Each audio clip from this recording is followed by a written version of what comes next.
আল্লাহ রাব্বুল আলামিন বলেন وسارعوا إلى مغفرة من ربكم وجنة عرضها السماوات والأرض أعدت للمتقين তুমি তোমার রবের মাগফিরাতের দিকে দৌড়াও, জান্নাতের দিকে দৌড়াও, অলসতা করো না, বক্র কোনো পথে যেও না, সেই পথটা নিয়ে নাও। সবাই বলুন ইহদিনাস সিরাতাল মুস্তাকিম সিরাতাল্লাযীনা আন'আমতা আলাইহিম গায়রিল মাগদুবি আলাইহিম ওয়ালাদ-দাল্লিন।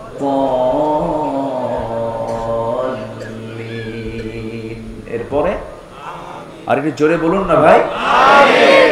আল্লাহর পথে টিকে থাকতে হবে।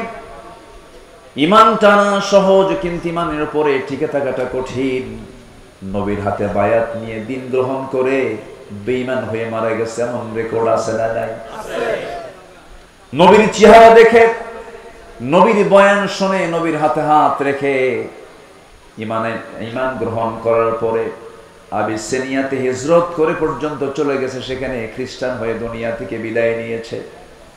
এই জন্য আমার বন্ধুগণ, আল্লাহ রাব্বুল আলামিন সেজন্য সুন্দর করে এক জায়গায় বলছেন ইন্নাল্লাযীনা ক্বালু রাব্বুনাল্লাহু সুম্মা ইসতাকামু তাতানাসসালু আলাইহিমুল মালায়েকা আল্লা তাখাফু ওয়া লা তাহজানু ওয়া আবশিরু বিল জান্নাতিল্লাতী কুনতুম তুআদুন। জোরে বলুন আল্লাহু আকবার।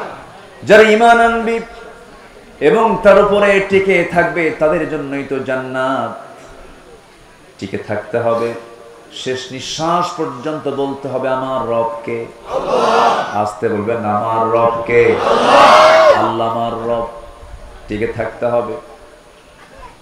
ঈমান তো আনা যায়, কিন্তু ঈমান আনার পরে হাজারো বাধা আপনার সামনে আপনার জীবনে চলে আসবে।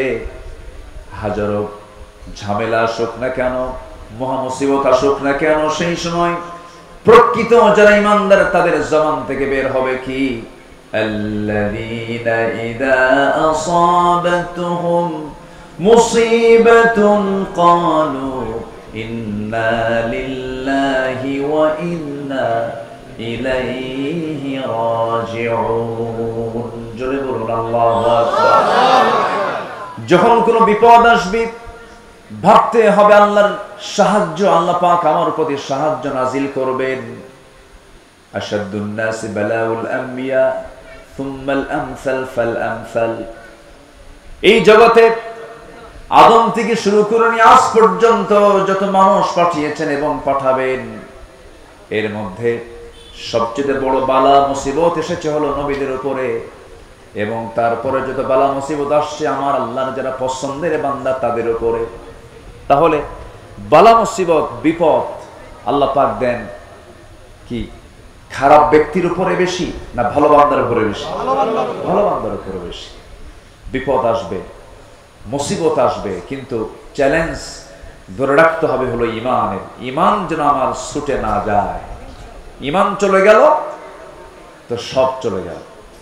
সম্মানিত ভাইয়েরা, আর সেই ঈমানকে ধরে রাখার জন্য যে ইলম দরকার, যে জ্ঞান দরকার, জ্ঞান এটা এমন একটি সম্পদ যে জ্ঞানী হয় শয়তান তাকে ধোঁকা দিতে পারে না।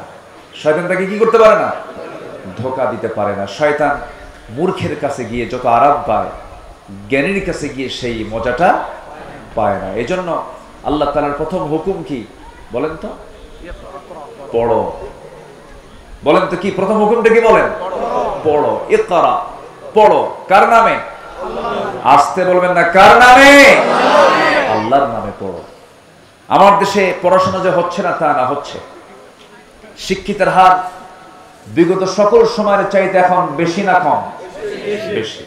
আমার দেশে এখন শিক্ষিতের হার অনেক, কিন্তু যে শিক্ষিতরা আমরা দেখতে পাচ্ছি, যে শিক্ষিতদের দেখতে পাচ্ছি, আমার দেশের উন্নয়নে ধরুন শ্রমিকরা দেশটাকে পিছায় দিয়েছে না আগায় দিয়েছে? আগায় দিয়েছে। আমার দেশের কৃষক যারা কৃষি কাজ করেন তারা দেশকে পিছায় দিয়েছে না আগায় দিয়েছে? আগায় দিয়েছে। প্রবাসী, লক্ষ লক্ষ প্রবাসী প্রবাস জীবনে থেকে ওই পাখির মতো ঝুলে ঝুলে কনস্ট্রাকশনের যে কাজগুলো করেন, তারা দেশকে পিছায় দিয়েছেন না আগায় দিয়েছেন? আগায় দিয়েছেন। আচ্ছা বলুন তো, শ্রমিক, এই কৃষক, এই প্রবাসী লোকগুলো কি শিক্ষিত না অশিক্ষিত? অশিক্ষিত। তারা অশিক্ষিত হওয়ার পরও এই শ্রমিক, এই প্রবাসী, এই কৃষক অশিক্ষিত থাকার পরও দেশকে তারা আগায় দিল, দেশের উন্নয়নে বিশাল ভূমিকা পালন করলো। কিন্তু দেশকে পিছায় দিল কারা? বলেন কারা? শিক্ষিতরা। কোন শিক্ষিতরা? যারা কোরআন শিখেছে তারা মনে হয় নাকি? বলেন বলেন তারা। তাহলে শিক্ষা দু প্রকার। দেশকে পিছায় দিয়েছে রুহের শিক্ষায় শিক্ষিত যারা, যে শিক্ষার মধ্যে প্রাণ আছে, ওহির শিক্ষার মধ্যে যে প্রাণটা আছে, এই শিক্ষায় শিক্ষিত লোকগুলো দেশকে পিছায় দেয় নাই। দেশের টাকা লোপাট করে বাইরে পাচার করেছে ওই সমস্ত শিক্ষিতরাই যারা কোরআন ছাড়া জ্ঞান অর্জন করে জাতিকে ঠকিয়ে দিয়েছে। সম্মানিত ভাইরা, আমি বলছি না যে আপনি ইঞ্জিনিয়ার হবেন না, হবেন। আমি বলছি না আপনি ডাক্তার হবেন না, হবেন। কেন হবেন না? ডাক্তার হবেন, ইঞ্জিনিয়ার হবেন। কিন্তু সব জ্ঞান অর্জন আপনি করতে পারবেন, আপত্তি নেই। কিন্তু সবার ডাক্তার হওয়া ফরজ না, সবার ইঞ্জিনিয়ার হওয়া ফরজ না। কিন্তু সবার জন্য জান্নাত পাওয়ার জন্য কি শেখা ফরজ? বলেন বলেন বলেন, কি শেখা ফরজ? কোরআন শেখা সবার জন্য ফরজ। সম্মানিত ভাইয়েরা, এই জাতিকে কোরআন থেকে মাহরুম রাখা হয়েছে। আমরা এমন একটি শিক্ষানীতি দেখতে চাই। যেহেতু একটা মাদ্রাসার প্রোগ্রামে আসছি, আমি স্পষ্ট ভাষায় জানিয়ে দিতে চাই, আমরা সামনে এমন একটি শিক্ষানীতি দেখতে চাই যে শিক্ষানীতির ভিতরে সকল ফ্যাকাল্টিতে, সকল শিক্ষায়, সকল প্রতিষ্ঠানে সবার আগে এক নম্বর সিলেবাস হবে কোরআন। এটা কি দেখতে চান আপনারা? জাতি তখনই ভালো হবে যখন জাতির হাতে তুলে দেওয়া হবে কি? কি তুলে দেওয়া হবে? কোরআন। কিন্তু আমি নিজেও ঢাবির ছাত্র ছিলাম, ঢাকা ইউনিভার্সিটিতে পড়াশোনা করেছি। বিগত সময়ে যে রাজনীতিগুলো আমরা দেখেছি, ছাত্রদের হাতে কোরআন তুলে দিয়েছে না অস্ত্র তুলে দিয়েছে? কোরআন তুলে দিয়েছে না মাদক তুলে দিয়েছে? কোরআন তুলে দিয়েছে না নারী তুলে দিয়েছে? আমরা সেই নেতৃত্ব দেখতে চাই না। সকল বাতিল নেতৃত্বকে না বলে, সকল বাতিল নেতৃত্বের মুখে ঝাঁটা মেরে আমরা কি সৎ নেতৃত্ব বাংলার জমিনে গড়ে তুলতে চাই। সবাইকে রাজি আছেন? রাজি আছেন কারা কারা? একটা হাত উঁচু করে দেখান।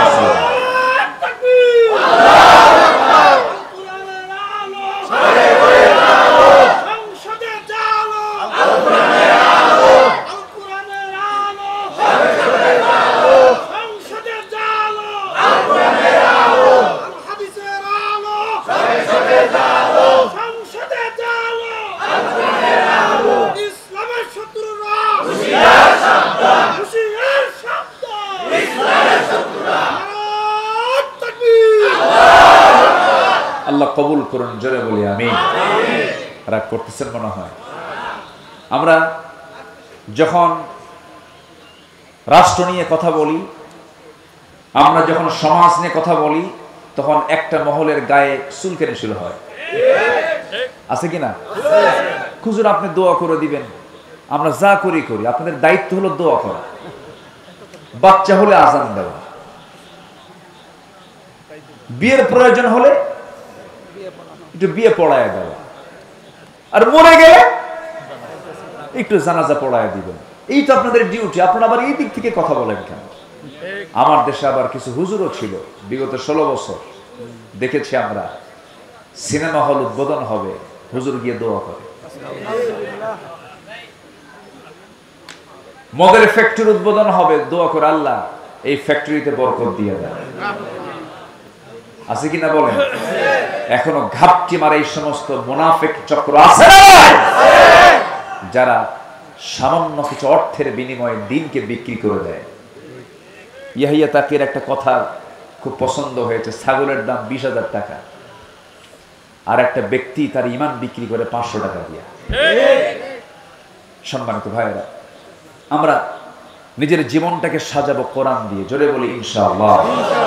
আমি 8টি পয়েন্টে কথা বলতে চাই, সময় লাগবে, আমাকে সময় দেবেন? আমার আবার তবিয়ত হলো একটু সময় নিয়ে কথা বলা, এটা অভ্যাস। আমি যারা আমার আলোচনা শোনেন, আমি একটু সময় নিয়ে কথা বলি, যে সময় আমাকে দিলে আমি তাহলে কথা বলা শুরু করতে পারি।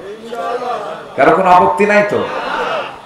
হয়তো কষ্ট হচ্ছে আপনাদের, একটু গরম, অসুবিধা হচ্ছে, একটু মনোযোগ দিয়ে শুনবেন। আল্লাহ তুমি শোনার তৌফিক দান করুন, জোরে বলি আল্লাহুম্মা আমিন। কোরআনের আলোকে প্রকৃত মুমিনের আদর্শ চরিত্রের একটা রূপরেখা আমি তুলে ধরতে চাচ্ছি। আমরা আমাদের চরিত্রকে সুন্দর করে সাজাবো হলো কোরআন দিয়ে, জোরে বলি ইনশাআল্লাহ। নাম্বার 1, আমার দিলটা থাকতে হবে সর্বক্ষণ কার ভয়ে ভীত? আসতে বলবেন না, কার ভয়ে ভীত থাকতে হবে? আল্লাহর ভয়। আল্লাহর ভয়ে ভীত হলেই পৃথিবীর কোনো ভয় ওই দিলে স্থান পায় না। আল্লাহর ভয়টা ইস্তেকামাত হলে পরে সেই দিলের মধ্যে কোনোদিন কোনো কপট,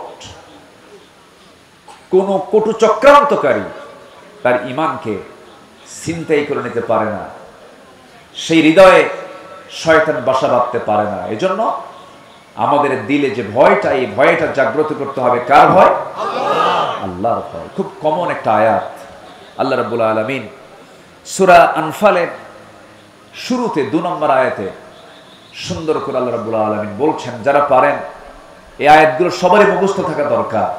আল্লাহ রাব্বুল আলামিন সুন্দর করে বলছেন, ইন্নামাল মুমিনুনা আল্লাযীনা ইযা যুকিরাল্লাহু ওয়াজিলাত কুলুবুহুম ওয়া ইযা তুলিয়াত আলাইহিম আয়াতুহু যাদাতুহুম ঈমানাও ওয়া আলা রাব্বিহিম ইয়াতাওয়াক্কালুন। জোরে বলুন আল্লাহু আকবার। মুমিনের 3টা দিক আল্লাহ রাব্বুল আলামিনের জায়গায় তুলে ধরেছেন। নাম্বার 1 হলো আল্লাহর জিকির করা। আল্লাহর জিকির করলে পরে যারা প্রকৃত যারা ঈমানদার, তাদের দিলটা প্রকম্পিত হয়। কার ভয়ে? আল্লাহর ভয়ে। আসতে বলবেন না, কার ভয়ে? আল্লাহর ভয়ে। নাম্বার 2 হলো ঈমান যদি একটু দুর্বল থেকে থাকে, কোরআনের সুন্দর করে তেলাওয়াতের মধ্য দিয়া, কোরআনটাকে বোঝার মধ্য দিয়া, তিলাওয়াত, কিরাআত, দিরাসাত, তাদাব্বুর সমস্ত হকগুলো আদায় করে যে বান্দা কোরআনের হক আদায় করে কোরআনটা সুন্দর করে বোঝার চেষ্টা করবে, ঈমান যদি দুর্বল থাকে, কোরআন শোনার সঙ্গে সঙ্গে তার ঈমানটা শতগুণে বৃদ্ধি পেয়ে যায়। জোরে বলি সুবহানাল্লাহ। মোবাইলের চার্জ কমে গেছে, চার্জার দিয়ে চার্জ দিতে হয়। ঈমানের চার্জ একটু দুর্বল হয়েছে, চার্জ দিতে হয় কি দিয়া? কোরআন দিয়ে। আসতে বলবেন না, কি দিয়া? কোরআন দিয়ে। যে দলের রাজনীতি কোরআন দিয়ে নয়, সেই দল করা হারাম। আসতে কম কেন? আসতে কম কেন? মুসলমান কখনো জাতীয়তাবাদকে বিশ্বাস করতে পারে না।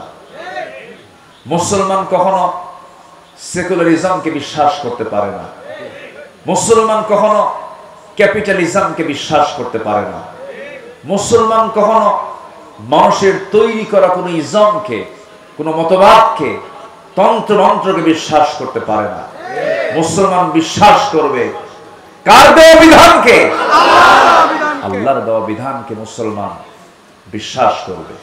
তাহলে কোরআন তেলাওয়াত করলে পরে, কোরআনটার সঙ্গে সম্পর্ক রাখলে পরে ঈমানের চার্জ কমে না বাড়ে? আসতে বলবেন না, কমে না বাড়ে? বাড়ে। অতএব যেখানে কোরআন পাবেন, যেখানে কোরআন ওয়ালা পাবেন, সেই জায়গায় আমাদের বৈঠক বেশি হওয়া দরকার, তাদের সঙ্গে যোগ সাজস বেশি রাখা দরকার। যেখানে গেলে বিড়ি পাওয়া যায়, যেখানে গেলে পরে ইয়াবার ট্যাবলেট পাওয়া যায়, যেখানে গেলে পরে অস্ত্র পাওয়া যায়, যেখানে গেলে পরে চাঁদার ভাগ পাওয়া যায়, যেখানে গেলে পরে নারী পাওয়া যায়, ওই সমস্ত জায়গাকে আমাদের মাইনাস করতে হবে। ঠিক কিনা বলে? এমন জায়গা আছে না নাই আমার দেশে? আসতে বলবেন না, আছে না নাই? আচ্ছা সম্মানিত ভাইরা, তাহলে ঈমান বৃদ্ধির জন্য মাধ্যম হলো এই কিতাবের সঙ্গে সম্পর্ক রাখা। আর জিকির করলে দিলে ভয় সৃষ্টি হয়। কার ভয়? আল্লাহর ভয়। নাম্বার 3 হলো ওই সমস্ত বান্দাগুলো যারা আল্লাহকে ভয় করে, আল্লাহর কালামকে যারা সুন্দর করে তেলাওয়াত করে, ওই সমস্ত বান্দার আরেকটা গুণ হলো ওই সমস্ত বান্দাগুলো জীবনের সকল জায়গায় ভরসা রাখে কার উপরে? আল্লাহর উপরে। আসতে বলবেন না, কার উপরে? আল্লাহর উপরে। আল্লাহ রাব্বুল আলামিন বলেন, ফাইদা আযামতা ফাতাওয়াক্কাল আলাল্লাহ ইন্নাল্লাহা ইউহিব্বুল মুতাওয়াক্কিলিন। যখন তোমরা কোনো সিদ্ধান্তহীনতায় পড়ে যাবে, যখন তোমরা কোনো কঠিন মুসিবতের মধ্যে পড়ে যাবে, সেই সময় তোমরা আমার উপরে ভরসা করবে। আমি আল্লাহ রাব্বুল আলামিন আমার প্রতি ভরসা করনেওয়ালা, আমার প্রতি যারা ভরসা করে আমি তাদেরকে দারুণ ভালোবাসি। জোরে বলি সুবহানাল্লাহ। তাহলে আমাদের ভরসার জায়গা কে? আসতে বলবেন না, কে? আল্লাহ। জনগণ সকল ক্ষমতার উৎস। ভরসা না এটা? এটা কি ভরসা? ভরসা নয়। সকল ক্ষমতা কার? আল্লাহ। সকল ক্ষমতার উৎস কে? আল্লাহ। আল্লাহ তাআলা। আল্লাহর ভয় থাকতে হবে। সাইয়েদনা ওমর ফারুক রাদিয়াল্লাহু তাআলা আনহু একদিন জাহান্নামের আয়াত শুনতেছিলেন। কিসের আয়াত বলেন তো? জাহান্নাম। এটা কোথায় আছে? কোরআনে। বলেন বলেন, জাহান্নামের আয়াত কোথায়? শোনা মাত্রই অস্থিরতা বেড়ে গেল, খুব কাঁপতেছেন। কাঁপতে কাঁপতে অঝরে ঝরায় তিনি চোখের পানি ফেলতে লাগলেন। অস্থির চিত্ততা নিয়ে তিনি নিজেকে বলছেন, ওই হাকায়া ওমর আন্না লাকান নাজাহ। ওমর, তোমার জন্য কি নাজাত আছে নাকি? তোমার জন্য কি নাজাত আছে নাকি?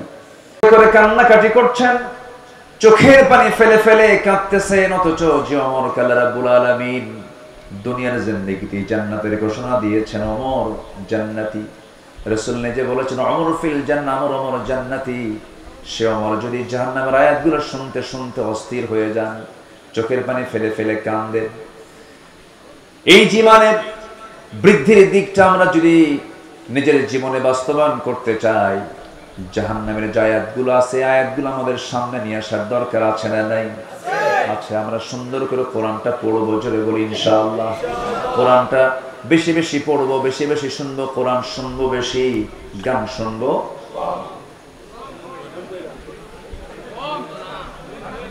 এতক্ষণে গান শুনবে? কম শুনবে?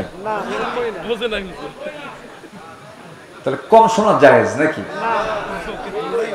যেটা জায়েজ নাই, কমও জায়েজ নাই, বেশিও জায়েজ নাই। সারা বছর কোন মাসে আইএমএ 20 এর রোজা বাদ দেয় না, সোমবার বৃহস্পতিবার রোজা রাখে, ঈদের দিন মদ খায়। ঈদের দিন কি খায়? মদ খায়। ভাবে যে সারা বছর তো আমি আওয়াবিন পড়ি, তাহাজ্জুদ পড়ি, ঈদের দিন বিকেল বেলা একটু আনন্দ করবো, তো একটু কয়েক ঢোক মারবো, এবার কি হবে? আছে কিনা বলেন? এটা কি ইমানদারের কাজ? ইমানদার কখনো যেটা হারাম, অল্প হারামও সে গ্রহণ করতে যাবে না। ইমানদার সম্পূর্ণ হারাম জিনিসকে, হারাম খাদ্যকে, হারাম বস্তুকে, হারাম পন্থাকে সে চুল পরিমাণ গ্রহণ করতে পারে না। এটা হচ্ছে একজন আল্লাহর নৈকট্য হাসিলকারী, আল্লাহর স্মরণে যে জাকির হবে, যে জিকির করনেওয়ালা হবে, সে এমন চরিত্রের হবে। আল্লাহ তুমি আমাদেরকে এমন চরিত্র অর্জন করার তৌফিক দাও, জোরে বলি আমিন। সে আদর্শ চারিত্রিক রূপরেখার 2 নম্বর দিক হচ্ছে আল্লাহ এবং রাসূলের প্রতি নিঃশর্ত আনুগত্য। আমরা যে আনুগত্য করব আল্লাহকে এবং রাসূলকে, কোনো শর্ত দিয়া, আসতে কর, কোনো শর্ত দিয়া। আর আল্লাহ এবং রাসূল ছাড়া অন্য কারো যখন আমরা আনুগত্য করতে যাব তখন কি দিয়া? শর্ত দিয়া। আমি আপনার আনুগত্য করব যতক্ষণ আপনি আল্লাহকে মানবেন, রাসূলকে মানবেন, ততক্ষণ মানব। আপনি আমার ইমাম, আমি ততক্ষণ মানব যতক্ষণ আপনি নামাজটা আপনি আল্লাহর নিয়মে পড়বেন। রুকু কয়বার করে বলেন? সেজদা কয়বার হয়? 2 বার। রুকু 1 বার। আর ইমাম যদি মনে করে রুকু 1 বার করে লাভ কি, সেজদাও 2 বার দেই, রুকু 2 বার দেব, সওয়াব তো বেশি হবে। আপনি কি পড়বেন নামাজ? এটা কি এই পন্থা কি ইসলাম দিয়েছে? ইসলাম দিয়েছে কয়বার? 1 বার। আমি 2 বার দিতে পারি না। সেজদা দিতে বলেছে কয়বার? 2 বার। 3 বার করতে পারি না। আর যদি কোনো ইমাম 3 বার সেজদা দেয়, 2 বার রুকু করে, বেশি তো করলো, এরপরও মানা যাবে না। তাহলে আমি ওই ইমামকে মানতেছি শর্ত দিয়া। কি দিয়া? যতক্ষণ তুমি আল্লাহ রাসূলকে মানো ততক্ষণ তুমি আমার, আমি তোমাকে আনুগত্য করব, তুমি আমার ইমাম। আল্লাহ নবীর আনুগত্য বাদ দিবা, করলা ধরে টেনে মসজিদ থেকে বের করে দেবে। ঠিক কি না? এটাই হচ্ছে নিঃশর্ত আনুগত্য আর শর্ত আনুগত্য। আপনি আল্লাহর সাথে, রাসূলের সাথে তার আপনার যে আনুগত্য হবে, এটা হবে নিঃশর্ত, কোনো শর্ত দেওয়া যাবে না। আল্লাহ যা বলেছেন, কেন বলেছেন, এটা বলা যাবে না। রাসূল এটা করতে বলেছেন, কেন বলেছেন, এটা বলা যাবে না।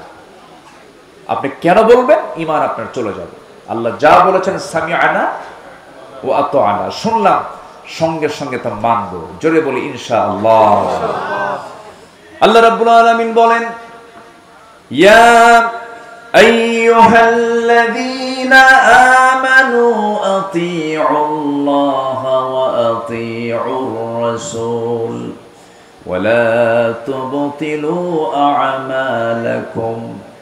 আল্লাহ পাক আরেক জায়গায় বলছেন, ইয়া আইয়ুহাল্লাযীনা আমানু আতিউল্লাহা ওয়া আতিউর রাসূল ওয়া উলিল আমরি মিনকুম ফাইন তানাযা'তুম ফি শাইইন ফারুদ্দুহু ইলাল্লাহি ওয়ার রাসূল। জোরে বলুন আল্লাহু আকবার। আল্লাহর আনুগত্য করো, নবীর আনুগত্য করো, তোমাদের মধ্যে যারা লিডার তাদের তোমার আনুগত্য করো। তবে তারা যদি কোনো ঝামেলায় পড়ে যায়, কোনো ঝামেলায় তোমরা যদি পড়ে যাও, সেক্ষেত্রে তোমরা ফিরে যাবে ফারুদ্দুহু ইলাল্লাহি ওয়ার রাসূল, আল্লাহ এবং রাসূলের দিকে। অর্থাৎ আল্লাহ এবং রাসূলের যে আনুগত্য করবে, এই আনুগত্যের মাঝে কোনো শর্ত আরোপ করা যাবে না। আমার বন্ধুগণ, একটু কান লাগায় মনোযোগ দিয়ে সবাই শোনার চেষ্টা করবেন। সাহাবায়ে কেরাম নবীর যে আনুগত্য করেছেন, কোন শর্ত দিয়ে তারা আনুগত্য করেন নাই, হাসি মুখে জীবন দিয়েছেন। রাসূল যখন যা বলেছেন, সাহাবায়ে কেরাম কোন শর্ত লাগায় তারা আনুগত্য করেন নাই, সঙ্গে সঙ্গে তা মেনে নিয়েছেন। আল্লাহ রাব্বুল আলামিন আমার রাসূলকে এত দাম দিয়েছেন, এত সম্মান দিয়েছেন। আমার আল্লাহ রাব্বুল আলামিন রাসূলকে সম্মান দিতে গিয়ে গোটা বান্দাকে জানিয়ে দিচ্ছেন, ও আমার বান্দারা, আমার যদি ভালোবাসা পেতে চাও, একজন ব্যক্তির আনুগত্য তোমার জন্য আমি আল্লাহ অপরিহার্য করে দিলাম, সেটা হলো আমার রাসূলের আনুগত্য করা।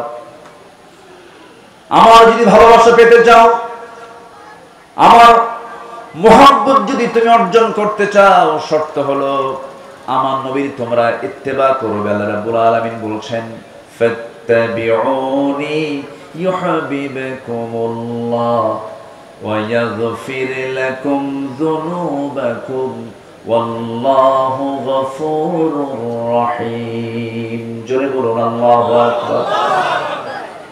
আল্লাহর যদি ভালোবাসা পেতে চাও, নবীর আনুগত্য করো, নবী যা কিছু বলেছেন তা তোমরা ফলো করো। ব্যক্তি জীবন থেকে শুরু করে নিয়া তোমার যত জীবন আছে প্রত্যেকটা জীবনের প্রত্যেকটা অঙ্গনে নবীকে মানো, নবীকে ফলো করো, নবীর তোমরা আনুগত্য করো। ব্যক্তি জীবনে রাসূলকে মানবে, রাষ্ট্রীয় জীবনে রাসূলকে মানবে না। ধর্মীয় জীবনে নামাজকে মানবে, রোজাকে মানবে, কিন্তু রাজনীতির ময়দানে গিয়ে তুমি রাসূলকে মানবে না। তুমি নবীর উম্মত হতে পারো না, তুমি একজন ভণ্ড প্রতারক। আসতে কম কেন?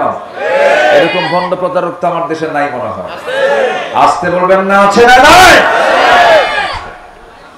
সম্মানিত ভাইরা, রাসূলকে ভালোবাসা মানে এটা নয় একটু দরুদ শরীফ পড়লাম, হ্যাঁ সওয়াব পাবেন, অবশ্যই দরুদ পড়লে সওয়াব পাবেন না কেন? দরুদ পড়লেন, মুখে সুন্দর একদম মুখ ভরা দাড়ি রাখলেন, মাথায় পাগড়ি পরলেন, একটু আতর লাগালেন, মেসওয়াক করলেন, সমস্যা নাই, এগুলো সুন্নাহ, ভালো, আলহামদুলিল্লাহ, কোনো সমস্যা না। আমি বলছি না যে এগুলোর গুরুত্ব ইসলামে নাই, আছে, কিন্তু মুখের দাড়ি কিন্তু আবু জেহেলেরও ছিল। এরপরে পোশাক আশাক দিয়ে যদি জান্নাত পাওয়া যেত, বর্তমান বিশ্বে অন্যান্য ধর্মের অনেক পোশাক আছে যেটা ইসলামের সঙ্গে মিলে যায়, আছে কিনা বলুন? মিলে যায়।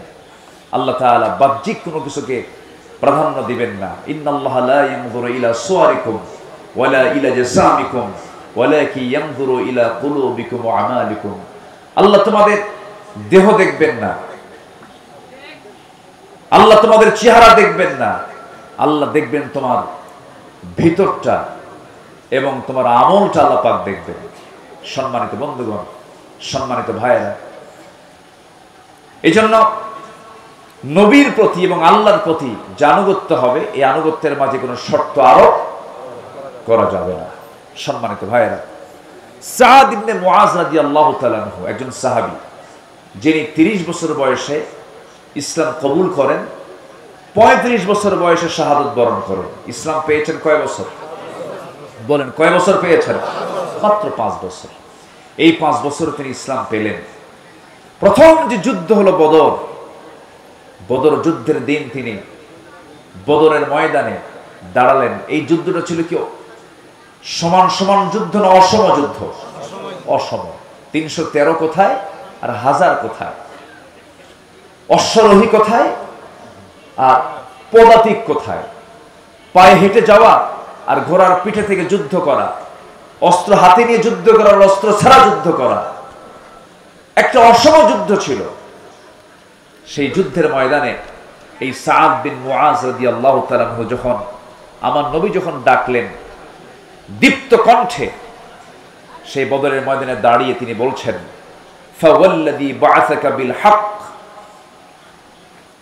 আল্লাহর কসম করে বলছি যিনি আপনাকে সত্য সহ প্রেরণ করেছেন, লাউস্তাআরাতু বিনা হাযাল বাহর, হে রাসূল আপনি যদি আমাদেরকে সমুদ্রের দিকে অগ্রসর করতে বলেন, আমরা অগ্রসর হব, ঝাঁপিয়ে পড়ব, আপনার আনুগত্যের বাইরে আমরা এক চুল পরিমাণ যাব না। জোরে বলি সুবহানাল্লাহ। সেই সাহাবী বদরে গেলেন, উহুদেও গেলেন, খন্দকের যুদ্ধ পরপর এই 3 নম্বর যুদ্ধে অংশগ্রহণ করলেন। মাত্র 5 বছর তিনি ইসলাম পেয়েছেন, 30 বছরে দিন গ্রহণ করলেন, 35 বছরে দুনিয়া থেকে বিদায় নিলেন। যখন উহুদের ময়দানে, খন্দকের পরীক্ষা খননের যুদ্ধের ময়দানে যখন তিনি উপস্থিত, যুদ্ধ শেষ হওয়ার মাঝেই একটা আক্রমণ তার প্রতি করা হলো, রক্তক্ষরণ শুরু হয়ে গেল। সে রক্তক্ষরণে তিনি রক্ত শূন্যতায় পড়ে গেলেন। এক পর্যায়ে তাকে বাঁচানো গেল না, তিনি দুনিয়া থেকে বিদায় নিলেন। সাহাবায়ে কেরাম শোকাহত চিত্ততা নিয়ে রাসূলের সামনে এসে বলছেন, ইয়া রাসূলুল্লাহ, আপনার প্রিয় সাহাবী সাদ বিন মুআজকে আমরা অনেক চেষ্টা করেছি, তার সেবা করেছি, বাঁচলো না, দুনিয়া থেকে বিদায় নিয়েছেন। আমার নবীজি শোনা মাত্রই ইন্না লিল্লাহ বললেন, তার জন্য দোয়া করলেন। এবং আমার নবীজি বলেন, সাহাবীরা শোনো, আমার এই প্রিয় সাহাবীর মাত্র 5 বছরের ইসলামের আনুগত্যের মধ্য দিয়ে সে যে জীবন যাপন করেছে, আল্লাহ পাক তার এই মৃত্যুতে এত বেশি খুশি হয়েছেন যে আরশ আজিম পর্যন্ত প্রকম্পিত হয়েছে। ইহতাজ্জাতিল আরশ, আরশ প্রকম্পিত হয়েছে তার মৃত্যুতে। মানে আরশ জেনে গেছে, আরশের ফেরেশতারা জেনে গেছে যে একজন আল্লাহর প্রকৃত বান্দা দুনিয়া থেকে বিদায় নিলে। মাত্র কয় বছর? আসতে বলেন কয় বছর? 65 বছর পার হয়, নামাজ পড়ে না। 67 বছরের বুড়া মানুষ, চামড়া কুচকে গেছে, টেনে টেনে নাপিতকে কয় দাড়িটা কেটে দে। বুড়া কি হওয়া সম্ভব? আছে না? বদনসিব, এরকম বদনসিব আছে না? আচ্ছা, এগুলো করা যাবে না। আমরা জীবনের সকল জায়গা আনুগত্যের চূড়ান্ত দিকটা আমরা আল্লাহর জন্য, রাসূলের জন্য আমরা বরাদ্দ করব। জোরে বলি ইনশাআল্লাহ। জি ইনশাআল্লাহ। সম্মানিত ভাইরা, আমি কি শেষ করে দেব? আলোচনা চালাবো? জোরে বলি ইনশাআল্লাহ। নাম্বার 3, দায়িত্ব এবং জবাবদিহিতার ভারে বিগলিত হৃদয় এবং আত্মসমালোচনা। যে ব্যক্তি নিজের দোষ খুঁজে পায় সে হচ্ছে আল্লাহর পছন্দের বান্দা। বলি আলহামদুলিল্লাহ। আমরা খুঁজে পাই কার দোষ? বলেন বলেন, অন্যের দোষ। কিন্তু দোষ খুঁজে বের করতে হবে কার? নিজের দোষ। নিজেরই তো সমস্যা অনেক, আমি অন্যের সমস্যা দেখবো কখন? নিজেই তো রোগী, ঠিক কিনা বলেন? আমার দোষ আছে না নাই? কিন্তু আমরা অন্যের দোষে আমরা তালাশে ব্যস্ত হয়ে পড়ি না। নিজের সমালোচনা, নিজের দোষ খোঁজার চেষ্টা করতে হবে এবং মাথায় রাখতে হবে জবাবদিহিতার কাঠগড়ায় দাঁড়াবো একদিন কার সামনে? আসতে বলবেন না, কার সামনে? আল্লাহর সামনে।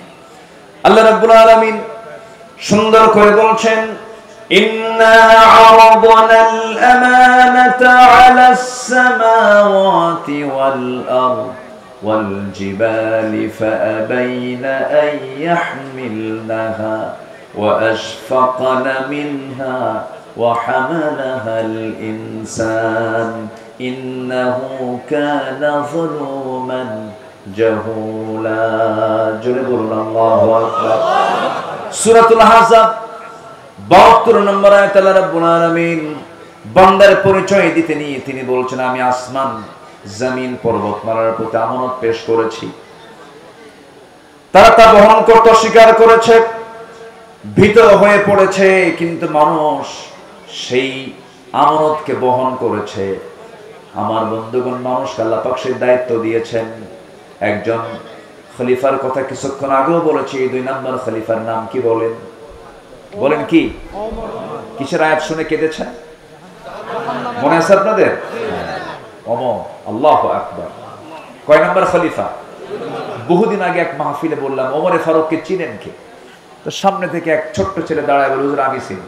কে? আমাদের বাড়ির দোতলায় ভাড়া থাকে। আমাদের বাড়ির দোতলায় ভাড়া থাকে। এটা কি সেই ভাড়া থাকে ওমর? কোন ওমর? বলেন বলেন বলেন। কোরআনের ওমর। আল্লাহু আকবার। রাসূল মারা গেছেন, উনি বিশ্বাস করতে পারছিলেন না। কি ভালোবাসা ছিল! আল্লাহু আকবার। আমার নবী ইন্তেকাল করেছেন। ওয়ামা মুহাম্মাদুন ইল্লা রাসূল قد خلت من قبله الرسل। এই আয়াত নাযিল হয়েছে আগে, কিন্তু ওমর ফারুকের কানে যখন সংবাদ একজন দিয়ে দিল, ওমর তুমি কি জানো রাসূল দুনিয়া থেকে বিদায় নিয়েছেন? নাঙ্গা তরবারি তিনি বের করলেন, বের করে বলছেন, দ্বিতীয়বার কোন ব্যক্তি আমার কানে যদি সংবাদ দিতে আসো রাসূল ইন্তেকাল করেছেন, আমি তার গর্দান উড়াইয়া দেব। নবীর প্রতি তার এত প্রেম ছিল, এত মহব্বত ছিল, এত গাঢ় সম্পর্ক ছিল। সব সাহাবী রাসূলকে ভালোবেসেছেন, কিন্তু ওমর ফারুকের ভালোবাসা একটু ভিন্ন ছিল। রাসূলকে দারুণ তিনি মহব্বত করেছেন। নবীর প্রতি চুল পরিমাণ কোনো বেয়াদবি তিনি সহ্য করতে পারতেন না। সবার কম বেশি ইতিহাসগুলো জানা আছে। এক মুনাফিক নবীর কাছে বিচার চাইতে আসলো, এসে বলতেছে, ইয়া রাসূলুল্লাহ, বিচারটা আমার চাই। কি বিচার? ইহুদির সাথে আমার গন্ডগোল লাগছে, একটু বিচারটা করে দেন। নবীজি মুনাফিকের পক্ষে রায় না দিয়া রায়টা দিয়েছেন ইহুদির পক্ষে। কারণ রাসূল কি মুসলমান দেখবেন, ইহুদি দেখবেন না, আইন দেখবেন। কারণ কি দেখবেন? কি দেখবেন? ইয়াদিলু হুয়া আকরাবু লিত্তাকওয়া, ইয়াদিলু হুয়া আকরাবু লিত্তাকওয়া। আদালত ঠিক রাখো, এটাই হলো তাকওয়ার জায়গা। এটা কিসের জায়গা? তাকওয়ার জায়গা। কি মসজিদ না বাজার? মসজিদ। ভালো করে কম, বাজার না, বাজার না নাকি? বলেন বলেন বলেন। উত্তর হলো তাকওয়ার জায়গা মসজিদ, বাজার। কিন্তু আমরা কি মনে করি? তাকওয়ার জায়গা শুধু মসজিদ, আর বাজারে গিয়ে ওজন হেরফের করো। ইয়াদিলু হুয়া আকরাবু লিত্তাকওয়া। কষ্ট পেলে শেষ করে দেই নাকি? আচ্ছা, সেই ওমর ফারুক রাদিয়াল্লাহু তাআলা আনহু, তার কাছে ওই মুনাফিক এসে বলল, নবীর কাছে বিচার চাইতে গেলাম, রাসূল ভাবছিলাম আমি মুসলমান, নবী আমার পক্ষে রায় দিবেন। আমার পক্ষে রায় না দিয়া ইহুদির পক্ষে রায় দিল, এটা কেমন কথা? বিচার পছন্দ হয় নাই ওমর। বিচার সানি করো, সানি বিচার করো, দ্বিতীয় বিচার করো। সাইয়েদনা ওমর ফারুক রাদিয়াল্লাহু আনহু কাছে কথাটা এত জঘন্য মনে হলো, এতটা আপত্তিকর মনে হলো, কাউকে বলার প্রয়োজন মনে করলেন না। শুধু বললেন, তুমি একটু দাঁড়াও, ভিতরে থেকে আস। ভিতরে গেছেন, হাতের মধ্যে কি নিয়েছেন বলেন? কি নিয়েছেন? কার প্রতি ভালোবাসা? নবীর প্রতি ভালোবাসা। চিন্তা করে দেখো, অন্য কথাও যদি বলতে পারতেন, বেকু বেয়াদব, নবীর বিচার পছন্দ হয় না, যাও এখান থেকে, বলতে পারতেন। ভাবলেন এটা তো বদমাইশ, এটা বাঁচাবই না। তরবারি হাতে নিলেন, কোনো কথা নাই, বাইরে এসে একটা শব্দ বের করার মতো সুযোগও দিলেন না। তরবারি তার গর্দান বরাবর মেরে দিলেন। মুনাফিক দুনিয়া থেকে বিদায় নিল। আমার নবীর কাছে সংবাদ চলে গেছে। রাসূল ভাবলেন, আহারে ওমর বুঝি একটা খুন করে ফেললো। আল্লাহর পক্ষ থেকে আয়াত নাযিল হলো, ওমর যে সিদ্ধান্ত নিয়েছে এটাই হলো সঠিক সিদ্ধান্ত, কারণ ওমর জীবনের চাইতে আপনাকে বেশি ভালোবাসে। জোরে বলি সুবহানাল্লাহ, আল্লাহু আকবার। ওমর ফারুক রাদিয়াল্লাহু তাআলা এক রাতে ঘুরতেছেন। ওনার তো দায়িত্ব ছিল রাতের বেলা ঘুমানো না ঘোরানো। বলেন, ঘুরে বেড়া না ঘুম? ঘুরে বেড়ানো। ঘুরতেন খাদেমের মতো। কিসের মতো বলেন? রাতের বেলা পুলিশের ডিউটি করে না? ডিউটি করে কিনা? রাতের বেলা ডিউটি করে, অস্ত্র হাতে নিয়ে। আর ওমর ফারুক রাতের বেলা ডিউটি করতেন হাতে ছোট্ট একটা লাঠি নিয়ে। আল্লাহু আকবার। মদিনার অলিগলি ঘুরতেছেন। ঘুরতে ঘুরতে দেখেন এক শিশুর কান্না। এক শিশুর কান্না তার কানে আসলো। দরজার কাছে গিয়ে বললেন, এই মহিলা, এই কন্যা, এই সন্তানের মাকে তোমার কি একটু দয়া মায়া নাই? এই গভীর রাত্রে শিশু কান্দে, থামাতে পারো না? ধমক দিলেন, আবার চলে গেলেন। শেষ রাত্রের দিকে আবার এসে দেখেন আবার কাঁদতেছে। এবার ধমক দিয়ে বললেন, তোমার কি আল্লাহর ভয় নাই? ছোট্ট বাচ্চা কান্দে, তার খাবারের ব্যবস্থা করতে পারো না? এক পর্যায়ে ওই মহিলাটা দুঃখ ভরা কণ্ঠে খুব আবেগ তাড়িত হয়ে বলতেছে, আপনি আমাকে খুব বিরক্ত করছেন। এই গোটা রাত ধরে আপনি আমাকে বিরক্ত করছেন কেন? আমার সন্তান তো কাঁদবেই, কান্নাকাটি করবে, কারণ এই এলাকার যে শাসক, এই জনপদের যে খলিফা ওমর তো দুগ্ধপোষ্যদের কোনো ভাতা দেয় না। দুগ্ধপোষ্যদের কোনো ভাতা দেয় না। কার দোষ ধরে দিল? বলেন, কার দোষ? মহিলা তো আর চেনে না যে সামনে কে দাঁড়ায় কথা কয়। সাইয়েদনা ওমর ফারুক জিব্বাই মারলেন কামড় আর বলেন, ইন্না লিল্লাহ। আমি কাকে ধমক দেই? ধমক তো আমার খাওয়ার কথা। আল্লাহু আকবার বললেন। জানা হলো শিশুটার বয়স কত? কয়েক মাস বয়স। দুগ্ধ পোষ্যদের ভাতা দেওয়া হয় না। সেজদায় পড়ে তিনি কান্নাকাটি শুরু করে দিলেন আর বলছেন, আল্লাহ তোমার এই অধম বান্দা ওমর হাজারো সন্তান, হাজারো তোমার বান্দাকে হত্যা করেছে। আমার রাষ্ট্রে তো দুগ্ধ পোষ্য মাদের কোনো ভাতা দেওয়া হয় নাই। আমি বড় ভুল করেছি আল্লাহ, সিদ্ধান্ত নিলাম আজকের দিন থেকে আমার জনপদে যত দুগ্ধ পোষ্য মা থাকবে সকল মার জন্য আজকে থেকে ভাতা চালু করে দিলাম। আল্লাহু আকবার। তারা নিজেকে সংশোধন করেছেন কার ভয়ে? আর আমার দেশে দুগ্ধ পোষ্যের ভাতা দিবে কখন? ওদের নিজের ভাতাই তো হয় না, ঠিক কিনা বলো? দেশের সম্পদ দেশে রাখলেও হতো, দেশের সম্পদগুলো দেশেও রাখলো না। এই যে মিলিয়ন বিলিয়ন ডলারগুলো তারা দেশ থেকে পাচার করেছে। তারা দেশে রাজনীতি করতে চান, ভালো কথা, রাজনীতি করবেন না কেন? টাকাগুলো আনেন, আসতে কম কেন? ঠিক কিনা বলেন? টাকাগুলো ওর বাপের না তো? ওর বাপের টাকা না, টাকাগুলো ফেরত আনো। গত জুলাই 24-এর আন্দোলনে যে সমস্ত মার্কোল খালি হয়েছে সেই সমস্ত মার্কোলে সন্তান ফেরত না দেওয়া পর্যন্ত রাজনীতির অধিকার আমাদের থাকতে পারে। নিজের চোখে দেখেছি আমি জুলাই, আমি ঢাকায় ছিলাম, বৃষ্টির মতো গুলি করা হয়েছে, পাখির বাচ্চার মতো গুলি করে হত্যা করা হয়েছে। হাত চলে গেছে, পা চলে গেছে, চোখ চলে গেছে। এই জীবনগুলো দিয়েছে যারা, এই জাতির একটা বড় দোষ আছে, ইতিহাস দ্রুত ভুলে যায়। ইতিহাস যত দ্রুত ভুলে যায়। সম্মানিত ভাইয়েরা, আমরা সব দেখা শেষ করেছি। আমরা 16 বছরের শাসন দেখেছি, 25 বছরের শাসন দেখেছি, 9 বছরের শাসন দেখেছি, কেয়ারটেকার গভর্নমেন্ট দেখেছি, সব দেখে শেষ করেছি। আগামীর দেশ আমরা দেখতে চাই কোরআনের দেশ। আগামীর সরকার আমরা দেখতে চাই কোরআনের সরকার। রাজি আছেন কারা কারা? হাত উঁচু করে রাখুন।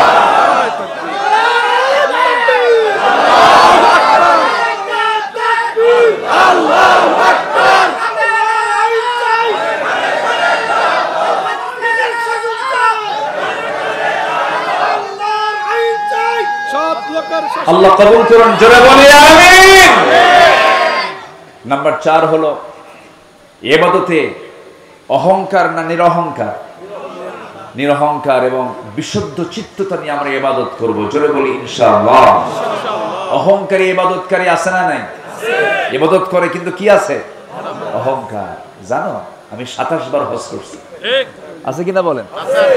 আপনি কি জানেন হুজুর, আমি না কতবার জাহাজের আসর সুমা খাইছে তার হিসাবই নাই। হাজার আসর সুমা খাওয়া তো ফরজ। হাজার আসওয়াদে জোর করে সুমা খেতে যায় এমন লোক আছে না নাই বলেন? ওখানে জোরাজোরি করলে ওর হজের সমস্যা হবে না বলেন? যারা হজে গেছেন তারা কিন্তু টের পাচ্ছেন।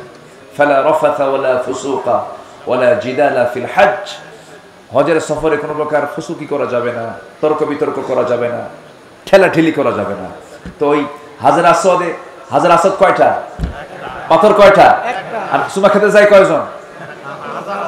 তাহলে ওখানে গেলে যদি আপনি কতবার যে সুমা খাইছে, মানে ও মারামারি করছে জীবনে বহুবার। কি কথা কি বুঝতেছেন? এগুলো হচ্ছে দেখানো আর ভাব, কি বলেন তো, ভাব, অহংকার, এগুলো করছি আমি। এই সমস্ত ইবাদত আল্লাহর দরবারে কবুল হবে না।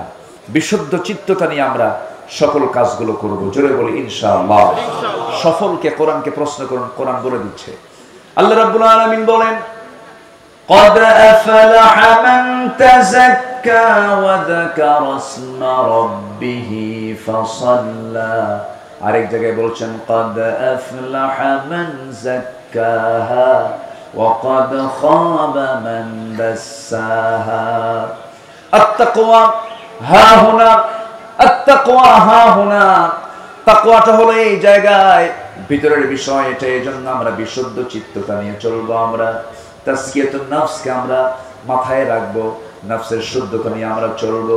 ওই সমস্ত বান্দাগুলো সফল যারা নফসকে শুদ্ধ করতে পেরেছে।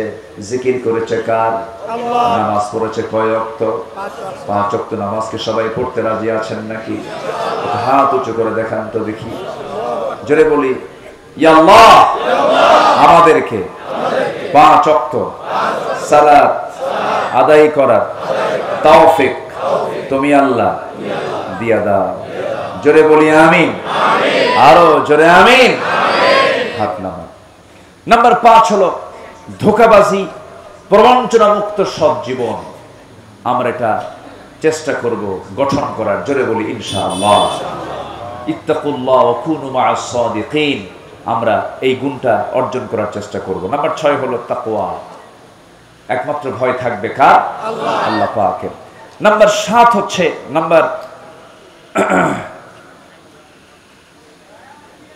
7 হচ্ছে অধীনস্থদের অধিকার এবং ইনসাফ প্রতিষ্ঠা করা। আমার যে অধীনস্থ, ওয়াখফিদ জানাহাকা লিল মুমিনিন, এই বিষয়ে আমরা খেয়াল করার চেষ্টা করব। নাম্বার 8 হলো ন্যায় বিচার প্রতিষ্ঠায় আপোষহীন থাকতে হবে।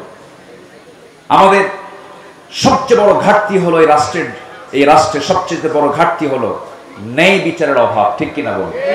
ইতিমধ্যে আজকের মাহফিলের যিনি অন্যতম মেহমান, বরেণ্য অতিথি, আমার প্রিয় ভাইজান, এদেশের অগণন মানুষের হৃদয়ের স্পন্দন, আমার প্রিয় ভাইজান, অত্যন্ত বিনয়ী মানুষ, হাসি খুশি মানুষ, মুহাদ্দিস, মুফাসসির, ওয়াইজ, মুহতারাম মাওলানা খালিদ সাইফুল্লাহ আইয়ুবী হাফিজাহুল্লাহ। বলি আলহামদুলিল্লাহ। এর একটা অংশ, সুবহানাল্লাযী আসরা বিআবদিহি লাইলাম মিনাল মাসজিদিল হারাম ইলাল মাসজিদিল আকসা। এই কোরআনের এই বরকতময় শব্দটাকে নিয়ে তারা এই মসজিদটার নামকরণ করেছেন। যদিও দৃশ্যমান নাই, কিন্তু জায়গা আছে। এই মসজিদটার জন্য দোয়া করবেন, আল্লাহ যেন দ্রুত এটা দৃশ্যমান আকারে যেন আপনার সামনে যেন পরিস্ফুটিত হয়। এর জন্য আপনাদের দোয়া দরকার 1 নাম্বার। এবং মসজিদ কি বানাতে হবে কিনা বলেন? মসজিদ বানাবেন কে? আল্লাহ। আর আমরা কি করব? জি, আমরা বানাবো, আর আল্লাহ আমার জন্য জান্নাতে বানায় দিবে। সুবহানাল্লাহ বলেন। মান বানা মসজিদান বানাল্লাহু লাহু বাইতান ফিল জান্নাহ। এটা একদম সহি কথা। যে ব্যক্তি আল্লাহর ঘর বানাবে, সিজদার জায়গা বানাবে, মসজিদান 1 বছর, মসজিদ সিজদার জায়গা। আমি এই হাদিসটা ফলো করি। আমার কাছে যখন কেউ আসে, মসজিদের কোনো বিষয় না, আমি একটা টাইলসের দাম দিয়ে দিই। 1200 লাগুক, 1500 লাগুক, আর 2000 লাগুক, মসজিদান সিজদার জায়গা দেবে। মান বানা মসজিদান, যে ব্যক্তি সিজদার জায়গা দেবে একটা, মসজিদান, মাসাজিদ বলা হয় নাই, অথবা কোন বাইত মানে ঘর বলা হয় না, মসজিদান, যে ব্যক্তি একটা সিজদার জায়গা দেবে, বানাল্লাহু লাহু বাইতান ফিল জান্নাহ, আমি তার জন্য জান্নাতে একটা ঘর বানায় দেব। সুবহানাল্লাহ। তাহলে একটা সিজদার জায়গার টাইলস যদি দিয়ে আল্লাহকে বলা হয়, আল্লাহ তুমি তো বলেই দিয়েছো একটা সিজদার জায়গা দিলে আমি তার জন্য জান্নাতে একটা ঘর দিয়ে দেব, বিশাল সওয়াবের কাজ। শুনবেন যেখানে মসজিদ হচ্ছে, বাস এটা টাইলসের দাম দিয়ে দিবেন মিনিমাম। তারা আপনার জন্য এরকম করে একটা একটা করে ঘর হতে থাকলে, এরকম যদি কয়েক হাজার সিজদার জায়গা যদি দেন, আল্লাহর কাছে গিয়ে যদি বলেন, আল্লাহ এতগুলো ঘর দরকার না, অন্তত একটা ঘর তুমি আমার দাও। রব্বি বিনি লি ইনদাকা বাইতান ফিল জান্নাহ ওয়া নাজ্জিনি মিন ফিরআউনা ওয়া আমালিহি। আসির সালাতু ওয়াসসালাম কয়টা ঘর চেয়েছেন? কয়টা ঘর?